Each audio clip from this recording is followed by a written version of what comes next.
Hello friends, તો આગળના લેક્ચરમાં આપણે સ્ફટિકમય અને અસ્ફટિકમય ઘન પદાર્થ વિશે વાત કરી અને એમાં આપણે અસ્ફટિકમય ઘન પદાર્થ વિશે પણ જોયું કે એમની લાક્ષણિકતાઓ કઈ રીતની હોય છે અને સ્ફટિકમય ઘન પદાર્થની લાક્ષણિકતાઓની પણ વાત કરી અને એના અગત્યના ગુણધર્મો જોયા, એના એક્ઝામ્પલ પણ જોયા. હવે આપણે આસપાસ નજર કરીએ તો કેમિસ્ટ્રીમાં આપણે મોટા ભાગના જે પણ પદાર્થો જોઈએ છીએ, જે ધાતુઓ જોઈએ છીએ, જે અધાતુઓ જોઈએ છે, જેમ કે ઘણી બધી અધાતુઓ સલ્ફર, ફોસ્ફરસ, આ બધી અધાતુ તત્વો અથવા તો કોપર, આયર્ન, આ બધા તે ધાતુ તત્વો અથવા તો કોઈ પણ સંયોજનો લઈ લઈએ જેમ કે NaCl, મેગ્નેશિયમ ઓક્સાઇડ, આ બધા જ સંયોજનો એ કયા સ્વરૂપમાં હોય છે? તો એ બધા જ સંયોજનો એ સ્ફટિકમય સ્વરૂપમાં હોય છે. તો એનો મતલબ કે ઘન પદાર્થનો મોટા ભાગના જે ઘન પદાર્થ છે એ તો સ્ફટિકમય સ્વરૂપમાં હોય છે. હવે આપણે આગળ જે જોવાના છીએ એ સ્ફટિકમય ઘન પદાર્થ વિશે આગળ જોવાના છીએ અને આગળ પણ આપણે જ્યાં સુધી વાત કરવાના છીએ ચેપ્ટરમાં તો થ્રુ આઉટ આપણે સ્ફટિકમય ઘન પદાર્થ વિશે વાત કરીશું. તો સ્ટાર્ટ કરીએ છીએ સ્ફટિકમય ઘન પદાર્થમાં અને એમાં પણ સ્પેસિફિકલી આપણે સ્ટાર્ટ કરીશું સ્ફટિકમય પદાર્થોના વર્ગીકરણથી. તો સ્ટાર્ટ કરીએ છીએ સ્ફટિકમય પદાર્થોનું વર્ગીકરણ. આપણે સ્ફટિકમય પદાર્થોનું વર્ગીકરણ તેમાં રહેલા આકર્ષણ બળના આધારે કરીશું. અંદર જે આંતરઆણ્વીય આકર્ષણ બળ છે એના આધારે કરીશું કે અંદર જે આંતરઆણ્વીય આકર્ષણ બળ છે, આંતરઆણ્વીય આકર્ષણ બળના આધારે આ આંતરઆણ્વીય આકર્ષણ બળ ક્યાં લાગતું હશે? તો આંતરઆણ્વીય આકર્ષણ બળ એ પદાર્થ અથવા તો એ ઘન પદાર્થના ઘટક કણો વચ્ચે લાગતું હશે, રાઈટ? તો સ્ફટિકમય પદાર્થમાં આપણે એવું કીધું હતું કે સ્ફટિકો એના ઘટક કણો છે. તો એ કોઈ પણ હોઈ શકે છે, અણુ હોઈ શકે છે, પરમાણુઓ હોઈ શકે છે, આયનો હોઈ શકે છે. તો જે ઘટક કણો છે એની વચ્ચે લાગતા આંતરઆણ્વીય આકર્ષણ બળના આધારે તો આપણે લખીશું ઘટક કણો વચ્ચે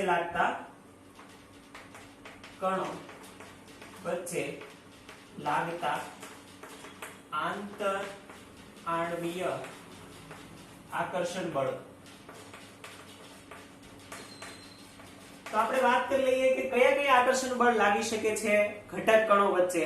તો પહેલું જ આપણે સ્ટાર્ટ કરીએ છીએ, તમે રાસાયણિક બંધમાં ભણી ગયા છો કે રાસાયણિક બંધમાં તમે અલગ અલગ પ્રકારના જે બંધો ભણ્યા હતા એમાંથી યાદ કરો.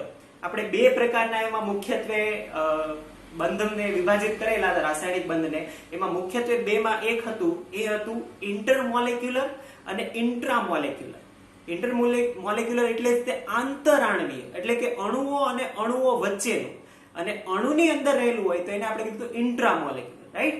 તો આ જે આંતરઆણ્વીય બળો હતા તો એમાં આપણે જોયું હતું પહેલું જ હતું અને એ હતું વાન ડર વાલ્સ બળ, રાઈટ? તો વાન ડર વાલ્સ બળ હોઈ શકે છે. તો પહેલો જ આપણે વિભાજન જે કરીશું એ હશે વાન ડર વાલ્સ બળ. વાન ડર વાલ્સ બળ. બીજું આપણે એવું કીધું હતું કે જ્યારે આયનોની અને એની વાત કરતા હતા તો એમાં આપણે એવું કીધું હતું કે આયનીય આકર્ષણ બળ પણ લાગી શકે છે. તો બે આયનો વચ્ચે જે લાગતું બળ છે એ છે આયનીય બળ. આયનીય બળ.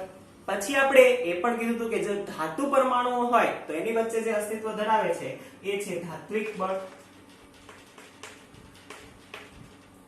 અને છેલ્લું આપણે જે કીધું હતું એ વાત કરી હતી એ હતું સહસંયોજક બંધના આધારે, એટલે કે સહસંયોજક જો પરમાણુઓ બંધ રચતા હોય તો એવા અણુઓ વચ્ચે જે બળ લાગે છે એને આપણે કીધું હતું સહસંયોજક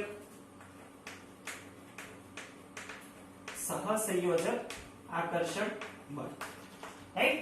તો આ બળોના આધારે આપણે આવી રીતે ચાર ભાગોમાં વિભાજિત કરી શકીએ. તો આમાં ભાગ કયા થાય? તો વાન ડર વાલ્સ બળ જે છે એ લાગતું હશે તો એવા અણુઓ કયા હશે? તો એવા અણુઓને જ આપણે કહીશું આણ્વીય ઘન. આણ્વીય ઘન અથવા તો મોલેક્યુલર સોલિડ્સ, રાઈટ? આણ્વીય ઘનના પાછા આપણે આગળ ત્રણ પ્રકાર પાડીશું. તો આ પ્રકારના ઘન થશે એ થશે આણ્વીય ઘન, જેની અંદર વાન ડર વાલ્સ પ્રકારના બળ લાગતા હશે. પછી આપણે વાત કરી છે આયનીય બળ, જેમની વચ્ચે આયનીય બંધ રચી શકે છે, આયનીય બંધ અસ્તિત્વમાં છે. તો એ કોણ હશે? તો એને જ આપણે કહીશું આયનીય ઘન. આયનીય ઘન. તો આણ્વીય ઘન, આયનીય ઘન, જેમની વચ્ચે ધાત્વિક બળ લાગે છે એવા ધાત્વિક ઘન અને સહસંયોજક ઘન, જેમની વચ્ચે સહસંયોજક બંધ લાગે છે, બળ લાગે છે, સહસંયોજક ઘન, રાઈટ? તો આ અલગ અલગ ચાર જે પ્રકારો છે એને આપણે સવિસ્તૃત જોવાના છે. હવે જુઓ, જે ટેક્સ્ટ બુકમાં આપણને આપેલું છે ને એ કન્ટિન્યુ આગળની થિયરી છે અને એ થિયરી ઇમ્પોર્ટન્ટ છે સમજવા માટે. તો જેમ આપણે જેવી રીતે સ્ફટિકમય અને અસ્ફટિકમયમાં જોયું હતું ને, જે માત્ર તફાવત હતો પાછળ આપેલું ટેબલ એ ઇમ્પોર્ટન્ટ હતું, તો અહીંયા પણ સેમ આપણને જે ટેબલ આપેલું છે અને એમાં અલગ અલગ પ્રોપર્ટી આપેલી છે એ આપણા માટે ખૂબ જ અગત્યની છે. અને એ પ્રોપર્ટીઝ આપણે જોઈ લઈએ ને તો આગળની બધી થિયરી આવી જ જાય છે, રાઈટ? તો આપણે એકે એક બળ દ્વારા જે પણ ઘન વ્યાખ્યાયિત થયા છે એ એકે એક ઘનને વિગતવાર જોવાના છે. તો સ્ટાર્ટ કરીએ છીએ. પહેલો જે ઘન છે એ છે આણ્વીય ઘનથી. ચાલો તો સ્ટાર્ટ કરીએ છીએ સ્ફટિકમય ઘન પદાર્થોનું વર્ગીકરણ. પહેલા ઘનની આપણે વાત કરીએ છીએ અને એ છે આણ્વીય ઘન. આણ્વીય ઘન, રાઈટ? કોઈ પણ ઘન પદાર્થની જ્યારે આપણે વાત કરીશું ને તો એના કેટલીક પ્રોપર્ટીઓ આપણે કોમન જોવાના છીએ. તો એને જ આપણે લખી દઈએ કે કઈ કઈ પ્રોપર્ટીઓ જોવાના છીએ. તો પહેલી જે અંદર પ્રોપર્ટી જોવાના છીએ, પ્રોપર્ટી અથવા તો એની જે પણ કેરેક્ટરિસ્ટિક્સ જોવાના છીએ, એમાં પહેલું આપણે એમાં જોઈશું કે એની અંદર જે છે ઘટક કણો કયા છે. હમણાં આપણે વાત કરી ને ઘટક કણ એટલે એના અણુ પરમાણુ હોઈ શકે, આયન હોઈ શકે છે. તો એ શું હશે? તો ચાલો પેલું જે આણ્વીય ઘન છે એની અંદર આપણે ઘટક કણોની વાત કરીશું. ઘટક કણ, રાઈટ? પછી આપણે હમણાં જે બળના આધારે એની અંદર રહેલા આકર્ષણ બળના આધારે એનું વિભાજન કર્યું, તો એ પણ અહીંયા આપણે યાદ કરીશું કે એની અંદર આકર્ષણ બળ કયું લાગે છે. તો બીજું આપણે લખીશું એની અંદરનું આકર્ષણ બળ, રાઈટ? આકર્ષણ બળ લખ્યા પછી આપણે જોઈશું કે એની અંદર આવા કયા ઉદાહરણો છે કે જેના ઉદાહરણથી આપણે એની આગળની પ્રોપર્ટી સરળતાથી સમજી શકાય. તો આપણે એના ઉદાહરણો લખી દઈશું. પછી એની પ્રોપર્ટીઝ જોઈશું. પ્રોપર્ટીઝમાં પહેલા એની ફિઝિકલ કેરેક્ટરિસ્ટિક્સ જોઈશું કે કઈ રીતનો દેખાય છે બહારથી. પછી એની વાહકતા ચેક કરીશું અને છેલ્લે ગલનબિંદુ ચેક કરીશું. તો ત્રણ મુખ્ય પ્રોપર્ટીઝ આપણે જોવાના છીએ. તો એમાં પહેલી જે પ્રોપર્ટી છે એની છે ભૌતિક સ્થિતિ અથવા તો ભૌતિક સ્વભાવ. બીજી જે પ્રોપર્ટીની આપણે વાત કરવાના છીએ એ છે એની વાહકતા. અને છેલ્લી પ્રોપર્ટી જે આપણે કહેવાના છીએ એ છે ગલન બિંદુ અને ઉત્કલન બિંદુ. ચાલો તો સ્ટાર્ટ કરીએ છીએ. આ કોમન પ્રોપર્ટીઝ છે જે બધા માટે આપણે વ્યાખ્યાયિત કરવાના છીએ. તો આણ્વીય ઘન માટે પણ આપણે આ વ્યાખ્યાયિત કરવાના છીએ. હવે જે આણ્વીય ઘન છે એના મુખ્યત્વે આને આપણે ત્રણ ભાગમાં વિભાજિત કરી શકીએ છીએ. આને તે આપણે ત્રણ ભાગમાં વિભાજિત કરી શકીએ છીએ અને એમાંથી આણ્વીય ઘનનો જે પહેલો ભાગ છે, આને ત્રણ ભાગમાં જે વિભાજિત કરવાના છીએ એમાંથી પહેલો જે ભાગ છે એને જ આપણે કહીશું કે આ બધામાં જે બળ લાગશે એ બળના આધારે જ આપણે વિભાજિત કરવાના છીએ. તો જે પહેલો આણ્વીય ઘનમાં છે એને જ આપણે કહીશું અધ્રુવીય આણ્વીય ઘન. અધ્રુવીય આણ્વીય ઘન. અધ્રુવીય આણ્વીય ઘન. તો આણ્વીય ઘનમાં જે મુખ્ય ત્રણ પ્રકાર છે એનો પહેલો જે પ્રકાર છે એની આપણે પેરેલલ આપણે વાત કરવાની છે. હવે અધ્રુવીય આણ્વીય ઘન એટલે કે એની અંદરના જે પહેલા તો આપણે વાત કરી દઈએ ઘટક કણ. હવે જો અધ્રુવીય આણ્વીય ઘનમાં ઘટક કણ તરીકે અણુ પણ હોઈ શકે અને પરમાણુ પણ હોઈ શકે. તો આપણે લખીશું ઘટક કણ તરીકે પરમાણુ અથવા અણુ. પરમાણુ અથવા તો અણુ. એની અંદર આકર્ષણ બળ કયું લાગતું હશે? જેમ કે આપણે ઉદાહરણથી સ્ટાર્ટ કરીએ તો કઈ રીતના ઉદાહરણો આપણે લઈ શકીએ?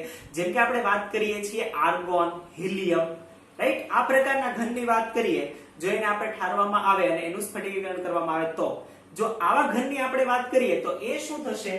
એ બધા ઘન એ કયા ઘન થશે? એ આણ્વીય ઘન થશે.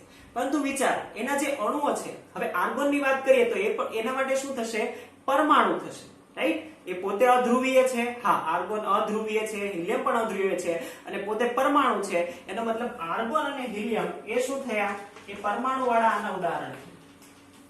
સેમ આપણે અધ્રુવીય એવા બીજા અણુ વિચારીએ તો અણુ એટલે કે એક થી વધારે પરમાણુ હોવા જોઈએ. એક થી વધારે પરમાણુની વાત કરીએ તો અને અધ્રુવીય હોય એવા એટલે કે H2, I2, રાઈટ? આ બધા છે Cl2. આ બધાની જે વાત કરીએ છીએ એ બધા શું થશે? એ બધા થશે એ અણુઓ થશે, આ શું થશે? પરમાણુઓ થશે. છે તો આ બધા ઘન. હવે આ જે ઘન બનશે, આવા ઘન હશે, તો આની વચ્ચે જે બળ લાગશે એ કયું લાગશે? તો અહીંયા આપણે, જો તમને યાદ હોય તો આપણે એવું કીધું હતું કે જે વાયુઓ છે એની વચ્ચે નિષ્ક્રિય નિર્બળ પ્રકારનું એક આકર્ષણ બળ લાગે છે, જે વાન ડર વાલ્સ બળ છે, જેને આપણે લંડન બળ કીધું, ડિસ્પર્ઝન, રાઈટ? તો જે લંડન બળ છે એ અહીંયા લાગશે.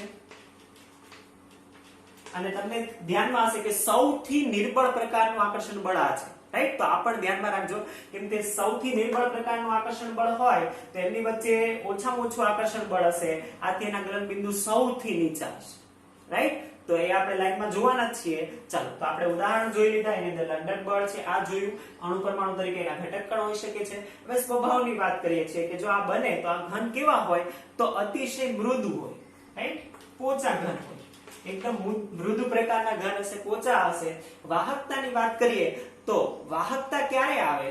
વાહકતા, વિદ્યુતીય વાહકતાની વાત કરીએ તો વાહક ક્યારે બને? આપણે ફિઝિક્સમાં ભણીએ છીએ કે કોઈ પણ પદાર્થ વાહક ક્યારે બને? એની અંદર મુક્ત ઇલેક્ટ્રોન, કોઈ પણ સ્વરૂપે મુક્ત ઇલેક્ટ્રોન આવવો જોઈએ, અને ઇલેક્ટ્રોન જ વિદ્યુતનું વહન કરી શકે.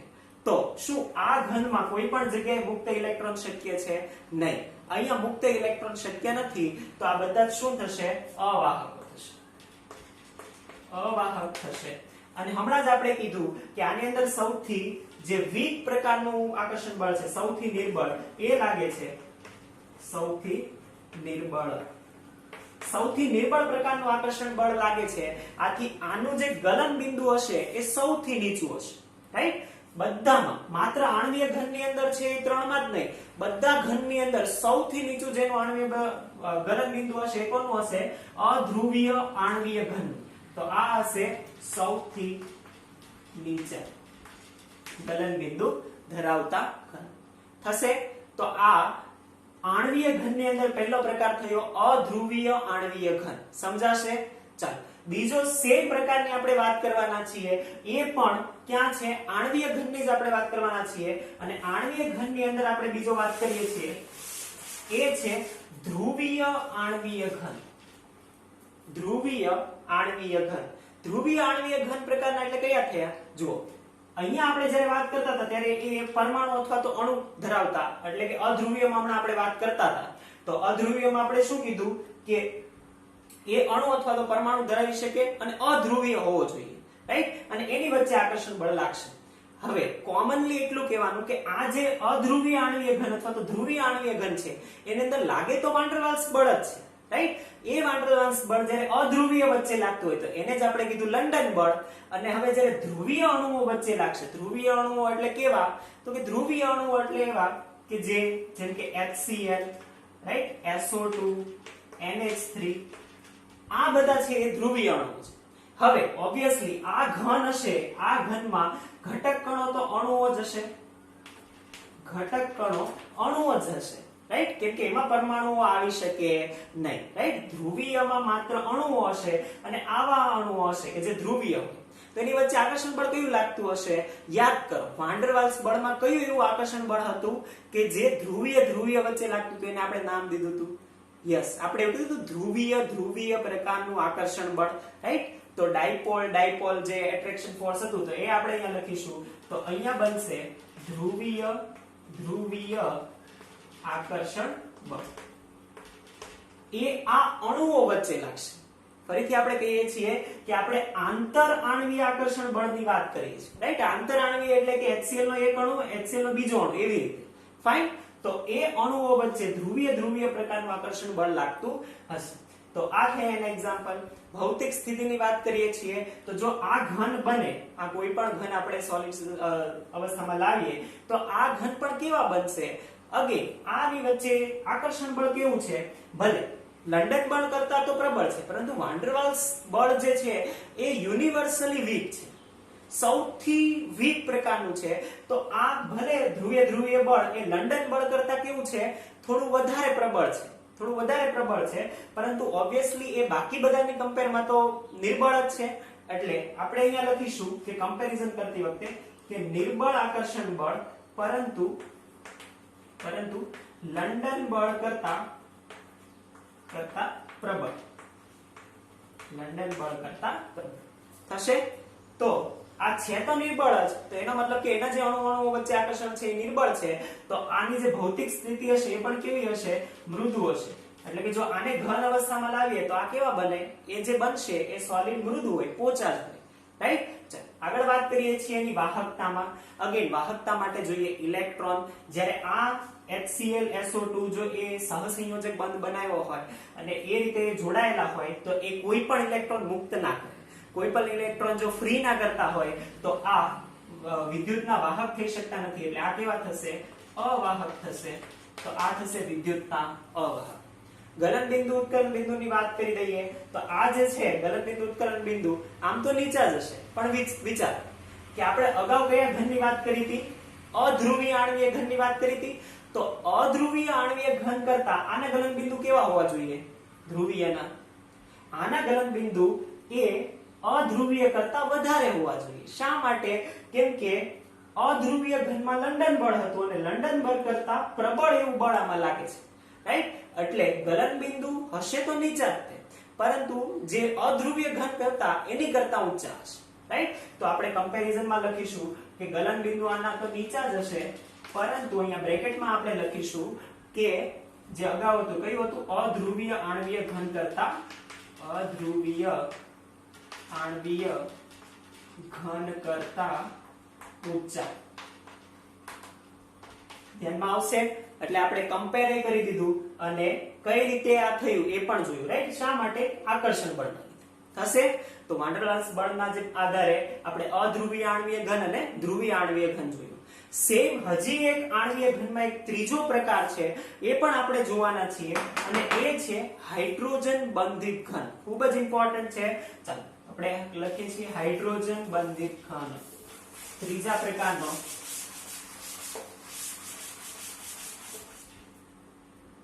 હાઇડ્રોજન બંધિત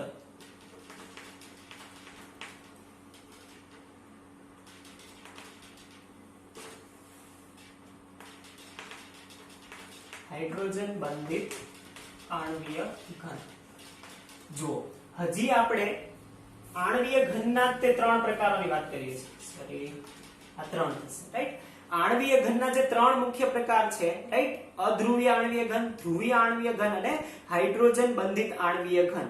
આની જ આપણે વાત કરીએ છીએ અને એના જે આણ્વીય ઘન છે એની જ હજી વાત ચાલે છે. આગળનો જે આયનીય ધાત્વિક સહસંયોજક એ ઘનની આપણે શરૂઆત કરી નથી. હવે તમને તો નામ જોઈને જ આઈડિયા આવી ગયો હશે કે કોની વાત કરી રહ્યા છીએ આપણે વાત કરી રહ્યા છીએ હાઇડ્રોજન બંધિત આણ્વીય ઘન. એટલે કે એની અંદર શું હશે? તો કે ઓબ્વિયસલી એની અંદર હાઇડ્રોજન બંધ હોવો જોઈએ. રાઈટ? હાઇડ્રોજન બંધ હશે. હવે વિચાર, હવે તમારે જવાબ આપવાનો છે કે હાઇડ્રોજન બંધ કોની વચ્ચે શક્ય છે?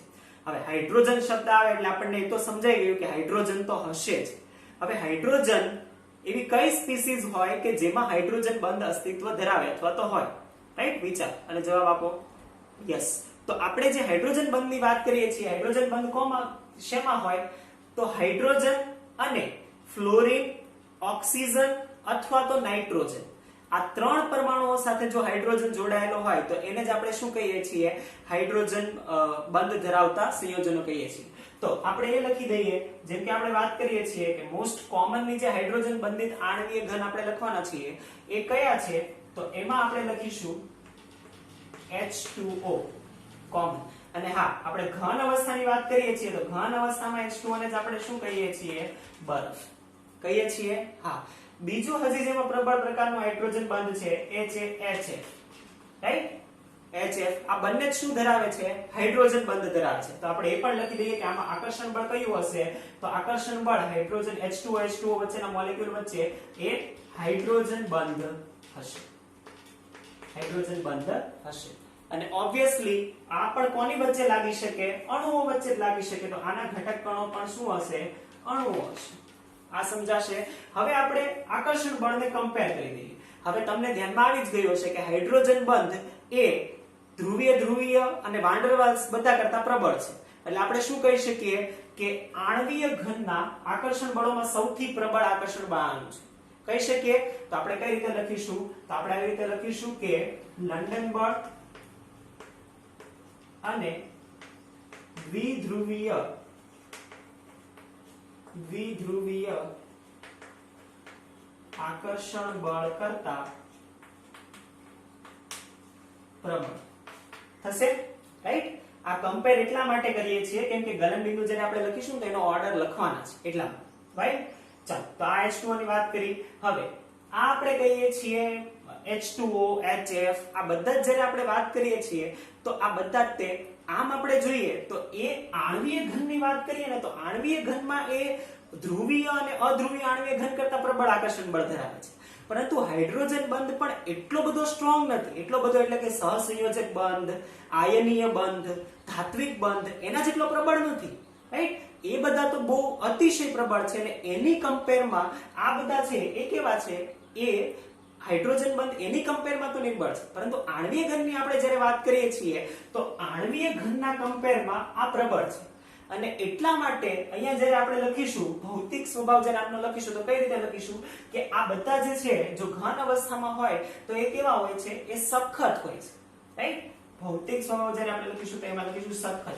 શા માટે? ફરીથી કહું, સખત એટલા માટે કે જે આણ્વીય ઘનની સાપેક્ષમાં આપણે કમ્પેર કરીએ તો દ્વિધ્રુવીય પ્રકારનું અને ધ્રુવીય પ્રકારના જે ઘન છે એના કમ્પેરમાં સખત હોય, રાઈટ? અને આમ પણ જો તમે વિચારો તો થોડું વિચારો કે જો આપણે કમ્પેર કરી લઈએ, HCl લઈ લઈએ અને H2O લઈ લઈએ, રાઈટ? એક ધ્રુવીય અધ્રુવીયને આપણે ત્યાં રહેવા દઈએ કેમ કે ધ્રુવીયમાં થોડું પ્રબળ છે. HCl ને ઘન અવસ્થામાં તમે કદાચ જો લેબોરેટરીમાં જોયું હોય તો HCl જો ઘન અવસ્થામાં હોય તો એ કઈ રીતનો હોય એ વિચારો, અને બરફ ઘન અવસ્થામાં હોય તો કઈ રીતનો હોય એ વિચારો, રાઈટ? એ બંનેની ઘન અવસ્થાને યાદ કરો મનોમન અને જુઓ કે વધારે સખત કોણ હોય? ઓબ્વિયસલી બરફ વધારે એનાથી સખત હશે. સમજાઈ ગયું શા માટે સખત? ચાલો, તો આ આપણે વાત કરી ત્રીજા હાઇડ્રોજન બંધિત ના ભૌતિક સ્વભાવની ત્રીજા આણ્વીય ઘનમાં. ચાલો, એની વાહકતાની વાત કરી દઈએ છીએ. વાહકતા હવે જો આ જે પણ છે એ અગેન એની અંદર પણ કોઈ મુક્ત ઇલેક્ટ્રોન નથી. બરફ હોય કે HF હોય એની અંદર પણ કોઈ મુક્ત ઇલેક્ટ્રોન નહીં હોય. જો મુક્ત ઇલેક્ટ્રોન નહીં હોય તો આ બધા જ કેવા થશે? અવાહક થશે. વાહકતા માટે મુક્ત ઇલેક્ટ્રોન જોઈએ, મુક્ત ઇલેક્ટ્રોન નથી એટલે અવાહક. ચાલો, ગલનબિંદુની વાત કરીએ.